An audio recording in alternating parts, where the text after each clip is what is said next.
ready to go home. We wanted to talk to you first. Yeah. What's going on with Monroe? You know, it's been really great for the last year. I got, my beautiful girlfriend, we got married, everything went off more or less without a hitch. And I think it's going to get ugly. That's what I think. I don't know, but I can't imagine it can't just be like squeezy, pokey, smoochy,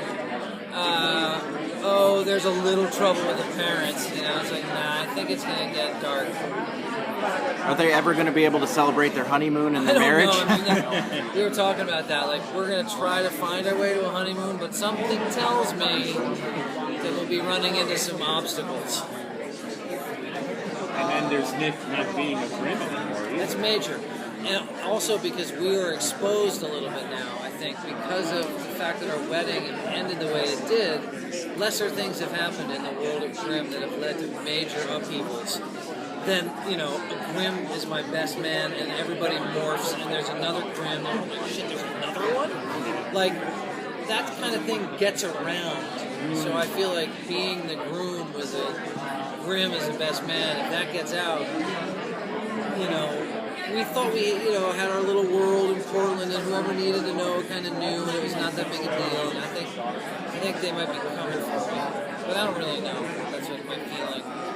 Were you surprised when you found out that the wedding was actually going to be pulled off without a hitch, with minimal hitches? Yeah, that we were going to get hitched without a hitch. Right. Well, we got hitched, but there were hitches, and I asked Jim at one point, and I don't really like to know that far in advance, but it was like we were shooting the preliminary episode of the wedding, and I said, do we get married? Does this happen? He's like, no, you get married. ... So, hence, we got married, but man, it's the second we're married, shit hits the fan. So it's like we're married, and then immediately all hell breaks loose. So we didn't have long to really celebrate it. But I'll tell you, the courtship, the families, and then their relationship, watching it from part of the season, it was great. It was fun, right? It wasn't... the thing I like about the show, something I say a lot, is that it's not like a sci-fi show so much. We could easily look at it that way, and I appreciate that point of view. But I prefer to look at it as a show about the real world from a different point of view. And a lot of the things that are interesting in the show have to do with the fact that the Grimm is the real history. The history that we've been given is a sanitized, excised history. Why did Van Gogh cut off his ear? She was one of the women who, what do they call it? She's like a siren. Yeah. She was, a woman who's built for that is a type. They are out there. We know them. And then you find these tendencies in the world, these tropes that are real, and then you say, well, the history we've been given is one thing, but the real truth is this.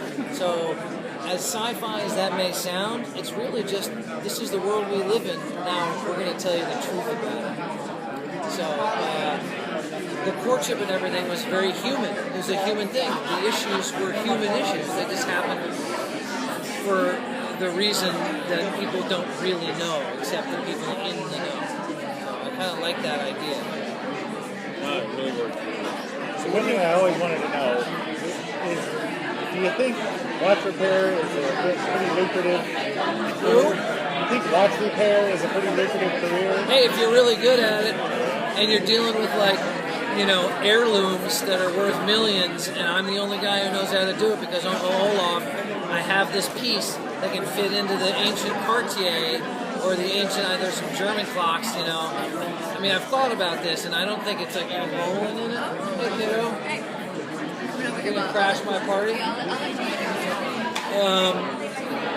I don't think you're rolling in it, but I do think that if you really do have an old world connection to like orology and you know how to do stuff other people don't know how to do, it's possible to live well. It's crossed my mind though. Thank you so much.